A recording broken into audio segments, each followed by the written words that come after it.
The galaxy had seen many wars, but none as terrifying as the return of the Zitharon. They were an ancient race spoken of only in fearful legends. Their ships moved like shadows across the stars, swallowing entire planets in silence. They did not negotiate, they did not pause, and they did not forgive.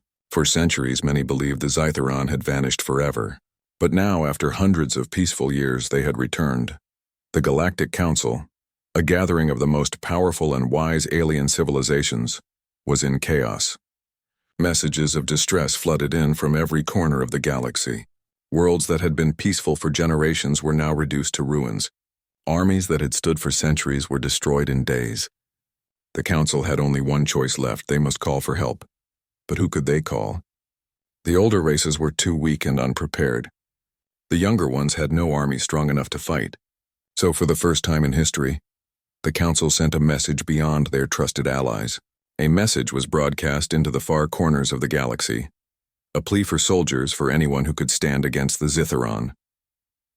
Far away on a blue planet called Earth, the message was received. Humanity had only recently joined the galactic community. To most aliens, humans were newcomers, unpredictable, emotional, and reckless. They were known for curiosity and stubbornness, but not for power. When the Council's message reached Earth, many alien diplomats expected humans to stay silent. Surely such a young race would not dare face an ancient terror. But the humans did not hesitate. The leaders of Earth gathered in secret, and they all agreed. If the galaxy was burning, they would not sit in the shadows. They had fought their own wars, survived their own struggles, and built strength from centuries of conflict. The Council had asked for soldiers. Earth would answer. Yet the humans did not send ordinary soldiers. They chose something different, something the galaxy had never seen before. They sent the Executioners. The Executioners were not a common army. They were a hidden force, trained in silence, built in secrecy, and sharpened through the harshest challenges Earth had to offer. They were men and women forged in endless trials, taught to fight when there was no hope and to win even when defeat seemed certain. They were not built to defend, they were built to end wars. When the decision was made, transports were prepared. The galaxy expected Earth to send a fleet of starships filled with nervous recruits. Instead, a small dark vessel lifted from the Earth's surface, carrying only a handful of soldiers. Other species mocked the decision. What could a few humans do when entire armies had already failed? But the humans knew something the galaxy did not. Numbers did not always decide a war. Willpower, skill, and the ability to adapt could turn the tide. Humanity's history was full of impossible battles where the weak had stood against the strong and survived. The journey across the stars was silent. Inside their ship, the Executioners prepared without words. They studied maps of alien worlds, learned the faces of their allies, and memorized every detail of the Zitharon threat. To them, fear was not an enemy. Fear was fuel. Meanwhile, on the world of Durela, the battle grew worse. Durela was a planet known for its beauty, green oceans and silver mountains. But now its skies were black with Zitharon warships. The defenders were broken. Alien soldiers fled in panic. Civilians prayed for rescue that would never come. The Council had promised reinforcements, but none had arrived. And then, the humans appeared. The small human vessel descended through fire-filled clouds, landing on the shattered fields outside the last alien stronghold. At first, the locals stared in confusion. Only a few humans stepped out, armored in dark gear, moving with calm precision. They did not look like heroes. They looked like hunters. The leader of the Durela defense approached them, his voice shaking. "Where is your army? Where are your fleets?" The Executioners gave no answer. They only checked their weapons and scanned the horizon where the Zitharon were gathering. To them, this was not a question of numbers. It was a mission. The galaxy had asked for soldiers. The humans had answered. But what they had sent was something far more dangerous. They had sent Executioners. The defenders of Durela had already accepted defeat. Their weapons were broken, their fleets shattered, and their soldiers scattered. The Zitharon were advancing with endless waves of machines and warriors, cutting through every defense as if nothing could stop them. The alien leaders whispered that their world was lost, and then the humans arrived. Only 12 of them stepped onto the battlefield. 12 against thousands. To the defenders, it looked like a cruel joke. They had begged the Council for an army, and instead they received a handful of strange newcomers. The leader of the Durela Guard, General Arik could not believe his eyes. He approached the humans as they checked their equipment. His voice was heavy with despair. Is this all? 12 soldiers? You cannot fight the Zitharon with so few. One of the executioners, a tall woman with calm eyes, looked at him and answered with simple words. We are enough. No further explanation came. The humans did not argue or promise victory.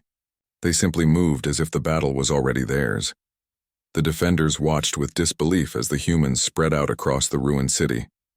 They set up strange devices, marked positions, and communicated with shorthand signals. There was no fear in their movements, no hesitation. Each step was measured, each action full of purpose. When the Zitharon army arrived, the ground shook beneath their machines. Black ships descended, releasing swarms of soldiers that marched with mechanical precision. Their numbers filled the horizon. The alien defenders trembled. Some even prepared to flee. But the humans did not move. They stood their ground, their weapons silent, their eyes fixed forward.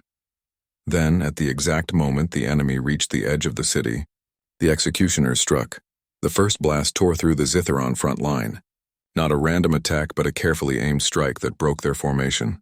Before the enemy could recover, the humans moved like shadows, striking from unexpected angles. Explosions lit the streets, smoke filled the air, and chaos spread through the enemy ranks. General Arik and his soldiers could hardly believe what they saw. The humans were not fighting like ordinary soldiers. They were hunters. One moment they were in the open, firing precise shots that cut down enemy leaders. The next moment they vanished into cover, reappearing where no one expected. The Zitharon were used to fear. They crushed their enemies with numbers, overwhelming them until resistance collapsed. But against the humans, their numbers meant nothing. Every trap they set was turned against them. Every push they made ended in ambush. For the first time in centuries, the Zitharon felt uncertainty. The defenders of Durela slowly gathered courage. Seeing the humans fight stirred something in them. If 12 could stand against thousands, then perhaps they too could fight again. Inspired, they picked up their weapons and followed. Side by side with the executioners, they struck back against the enemy. Hours passed. The battle raged across the ruined city. Smoke and fire painted the skies red. The Zitharon kept sending reinforcements, but every wave was broken. The humans fought without pause, as if exhaustion was a stranger to them. They adapted to every change, using ruined buildings as traps, broken walls as shields, and even the enemy's own machines as weapons. At last, when the sun of Durela began to set, the battlefield grew silent. The Zitharon had retreated, not destroyed but forced to fall back, something no one had ever seen before. The defenders stood in shock. They looked at the humans, covered in dust and scars, yet standing tall. The impossible had happened. A single squad had turned defeat into survival. General Arik walked toward the executioners. His voice shook, not from fear but from awe. How did you do this? You were so few. You should have been crushed. The same woman who had spoken earlier looked at him again. Her words were calm, steady, and cold. We don't fight to survive. We fight to win. Those words spread among the defenders like fire. Soon they would spread across the galaxy. The news reached the Galactic Council within days. They had expected another world to fall. Instead, they learned that humans had stood against the Zitharon and forced them back. Alien ambassadors whispered in disbelief. Who were these newcomers? How could such a small force succeed where entire fleets had failed? Some celebrated. They believed humanity was the hope they had been waiting for. Others were uneasy. If humans could defeat the Zitharon with so little, what else were they capable of? But the humans themselves did not seek glory. For them, this was only the beginning. Durela was not the end of the war. It was the first step the galaxy had called for soldiers. What it received was something far greater, and far more dangerous. The executioners had shown the galaxy its first glimpse of human war, and the galaxy was afraid. The victory on Durela spread across the galaxy like fire across dry grass. Everywhere the story was told and retold. A single squad of humans had forced the Zitharon to retreat. No one had ever seen such a thing before. The galaxy was filled with whispers, some of hope, others of fear. For the first time in many years, there was a reason to believe the Zitharon could be stopped. But there was also a question that unsettled many. What kind of people were the humans if 12 of them could achieve what entire fleet could not? The executioners did not care for whispers. While the galaxy talked, they moved to their next mission. Another world had sent a call for help. The planet Vanar was under attack, its great crystal cities breaking under the shadow of the Zitharon. Once again, the Council could not send a full army. Once again, the humans were chosen. When the executioners arrived, the defenders of Vanar were already preparing for evacuation. Their leaders did not believe the city could be saved, but the humans insisted otherwise. They studied the maps, walked the broken streets, and pointed to places no one else had noticed. "This is where we fight," their commander said. The alien generals were confused. The place chosen was a ruined marketplace, half destroyed, open to the sky. To them, it was a poor choice for defense. But the humans saw something different. They saw narrow alleys, broken walls, and hiding places that could turn into traps. Where others saw weakness, humans saw opportunity. The defenders obeyed reluctantly. They set up their weapons and prepared as the humans instructed. When the Zitharon came, the humans did not wait behind walls. They went into the streets moving fast, setting fire traps, collapsing buildings, and striking from above. The defenders watched in shock as the executioners turned a ruined city into a battlefield designed to break the enemy's mind. The Zitharon advanced with their usual cold discipline, but the humans fought like no enemy they had ever faced. They attacked from shadows, vanished into smoke, and reappeared where least expected. The sound of human weapons echoed like thunder in narrow alleys. One alien soldier whispered to his comrade as he watched a human drop from a rooftop into the middle of the enemy. "Do they not fear death?" A human nearby heard the words. His face was calm as he answered, "We fear failure more." Those words spread through the defenders, giving them strength. They began to see what the humans were showing them. Courage was not the absence of fear, but the choice to fight despite it. The battle lasted long into the night. The executioners guided the defenders, teaching them to move as hunters rather than prey. By dawn, the Zitharon had withdrawn, leaving the city scarred but alive. Vanar had survived, but survival came with questions. After the battle, the alien leaders gathered around the humans. Some thanked them with deep gratitude, calling them saviors, but others were uneasy. They had seen the humans fight not only with skill, but with a kind of ruthlessness that felt unnatural. The executioners never hesitated, never paused, never showed mercy. To them, every move was about ending the enemy completely. One alien commander spoke with troubled eyes. "You fight like creatures born for war. Is that what your people are?" The human commander did not smile. He answered with honesty, "No, we were not born for war, but war has been with us for as long as we can remember. It has shaped us, taught us, and scarred us. We did not choose it, but we learned to master it. That is why we are here." The aliens fell silent. They understood now. The humans were not simply strong. They were survivors of countless struggles, shaped by a history full of conflict. The whispers grew louder across the galaxy. Some called the humans a blessing, a force of hope that could save worlds. Others feared them, believing that a race shaped by endless war could one day turn its power against the galaxy itself.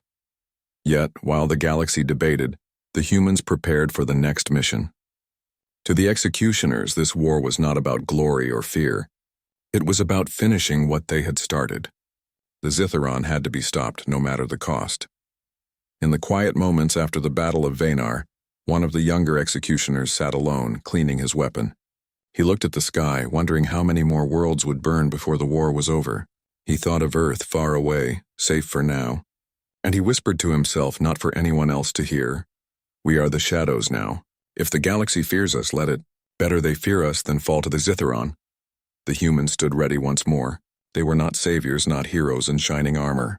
They were something far older, far darker, and far more certain. They were executioners. The galaxy had never seen anything like it. In only a short time, the humans had defended 2 worlds, forcing the Zitharon to retreat where no one else could. Hope began to return to frightened planets. Yet with hope came fear. The Council asked itself the same question again and again. If humans could do this to the Zitharon, what could they do to us? But soon there was no time for debates. The Zitharon gathered their largest force and struck at the heart of the galaxy, the Council's own capital, Orevin Prime. If that world fell, the rest of the galaxy would collapse in days. Entire fleets of allied ships rushed to defend it. But already the sky above Orevin Prime was black with enemy warships. The Council feared that not even their strongest fleets would be enough. Then the humans arrived. The executioners did not bring an army. They never did. Only a single squad of black-armored soldiers stepped onto Orevon Prime. To the council leaders, it looked like madness. Their fleets numbered in the thousands, yet here stood 12 humans with calm eyes and steady hands. The council begged them to take defensive positions, to hold the last walls of the capital. But the humans shook their heads. No, their commander said. We don't wait for the enemy to finish their strike. We carry the war to them. The council argued in fear. No one had ever taken the fight to the Zitharon directly.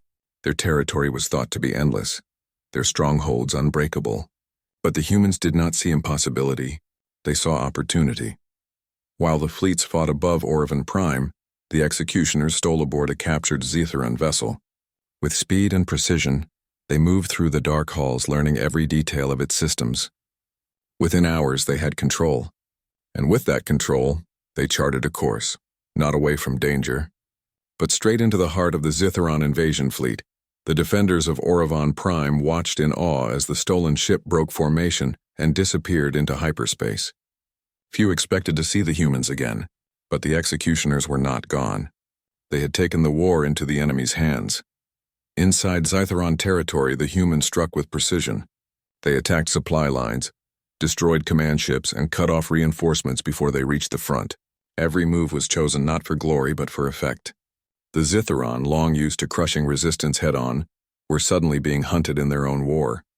The galaxy listened in disbelief as reports came in. Entire enemy fleets had vanished. Their factories had been turned to ruins.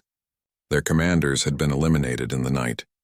Where the Zitharon had once brought only fear, now they felt fear themselves. On Orevon Prime, the defenders fought with new strength. With every Zitharon retreat, hope grew. The council, once certain of defeat, began to believe survival was possible. But not all aliens felt comfort. Some council members watched the humans' actions with unease. To them, the humans were not soldiers, they were something far more dangerous. They fought with the mindset of predators striking from shadows, never resting, never hesitating. Yet even those who feared them could not deny the truth. The tide of war had changed. For the first time in centuries, the Zitharon were not advancing. They were falling back. After weeks of relentless strikes, the executioners returned to Orevon Prime. Their armor was scarred, their weapons worn, but their eyes burned with determination. When they entered the council chamber, the alien leaders stood in silence. No one spoke for several moments. They simply stared at the humans, wondering if these were saviors, or something more terrifying. Finally, one council member spoke. You have done the impossible. You have pushed the Zitharon back. Tell us, what are you, truly? The human commander answered without pride, without arrogance. His words were steady, simple, and final. We are not here to fight wars. We are here to end them. Those words struck deep. The galaxy had asked for soldiers. What it had received were executioners of war itself. The turning point had come. The Zitharon were no longer an unstoppable force. The galaxy, once filled with fear, now looked to the humans for leadership. Whether they were ready or not, humanity had become the spearhead of a war that would decide the fate of countless worlds. But the executioners did not celebrate. They knew the Zitharon were not defeated yet. The hardest battles were still ahead. The enemy would return, stronger than ever. And when that time came, the humans would be waiting. The war against the Zitharon had changed everything. Worlds that had trembled in fear now spoke of humans with a mixture of awe and uncertainty. The executioners had led the fight, not just surviving impossible battles, but turning them into victories no one thought possible. Entire fleets of alien soldiers whispered among themselves, "These humans, they are different." The Zitharon, once unchallenged, had retreated to their distant strongholds. Their terror across the galaxy had been broken. Yet the humans did not celebrate. Victory was only a momentary pause. The enemy would return, and they would return stronger. The executioners understood one truth that the galaxy was only beginning to accept. The humans were not just soldiers. They were a force that could change the balance of war itself. On the Council's capital, Orevon Prime, leaders gathered to discuss the future. They debated TED treaties, defenses, and new fleets, but their conversations always returned to one thought. What role would humanity play in the galaxy now? Some leaders argued that humans should be treated as heroes. their skills shared with all species. Others feared them, believing a race that had survived endless conflicts might one day see the galaxy itself as a battlefield. Even as allies, the humans were unpredictable. They did not follow the usual rules of war. They fought with strategy that combined skill, instinct, and sheer willpower. The executioners did not concern themselves with politics. Their concern was the next mission, the next challenge, and the readiness to face the Zitharon again. They moved among the council with quiet confidence, offering counsel only when asked, their eyes always on the horizon. Back on Earth, their homeworld, humanity watched the reports with a mixture of pride and caution. The executioners had become symbols of human potential, not just in strength but in spirit. They had shown the galaxy that humans could survive the impossible, and more importantly, that humans could adapt, think, and act in ways no one else could. Yet for the humans themselves, glory was not the goal. They remembered every loss, every scar, and every challenge they had faced. Their victories had come at a cost, and they knew the Zitharon had not been destroyed, only delayed. For them, war was never about fame. It was about survival, strategy, and the willingness to do what others could not. Across the galaxy, whispers grew into stories. Children on distant planets listened to tales of humans who fought in shadows, striking at impossible odds and emerging victorious. Soldiers studied human tactics, trying to understand how 12 warriors could defeat thousands. Scholars wrote of their courage, while diplomats debated the consequences of a race that fought with neither fear nor hesitation. Some species approached humanity with respect. They sought alliances, guidance, and friendship. Others approached cautiously, unsure whether humans would act as protectors or as unstoppable predators. But the executioners remained focused. They did not seek to conquer or rule. They simply prepared for the future battles that would decide the galaxy's fate. In quiet moments, the executioners reflected on what they had done. They were not gods, and they were not invincible. They had relied on skill, intelligence, and the unyielding human spirit to survive. Yet in every victory, they saw the responsibility that came with power. The galaxy had asked for soldiers, but the humans had become something greater. They had become executioners, not of worlds, but of wars themselves. The council began to see this truth clearly. Humans could be allies, teachers, and warriors unlike any other. They had a gift the galaxy could not ignore, the ability to face overwhelming odds, to adapt, and to persevere where others would fail. Even the most fearful leaders admitted quietly that without humanity, many worlds would have been lost. And so the galaxy entered a new era. With humans at the forefront, the remaining Zitharon were pursued, their forces weakened and scattered. The stories of human courage inspired cooperation among species that had once been divided. Peace began to take hold, though the shadow of war was never far. The executioners continued to train, patrol, and prepare, knowing that true peace was fragile. In the end, the humans did not seek recognition. They returned to their tasks quietly, never boasting, never claiming reward. To them, the galaxy's safety was its own reward. But everywhere they were remembered. The stars whispered of humans who could not be defeated, humans who could change the course of wars, and humans whose courage could inspire hope even in the darkest hours. The galaxy had asked for soldiers. They had received executioners. Not monsters, not conquerors, but something far more remarkable. Humans who carried the spirit of survival, ingenuity, and strength into the stars. And in that truth, the galaxy learned a lesson it would never forget. When humans fight, they do not simply stand, they endure, adapt, and prevail. The Zitharon would return one day, but the galaxy knew now that it would not face them alone. Humanity had shown what it meant to fight not just with power but with heart, and the executioners would be ready.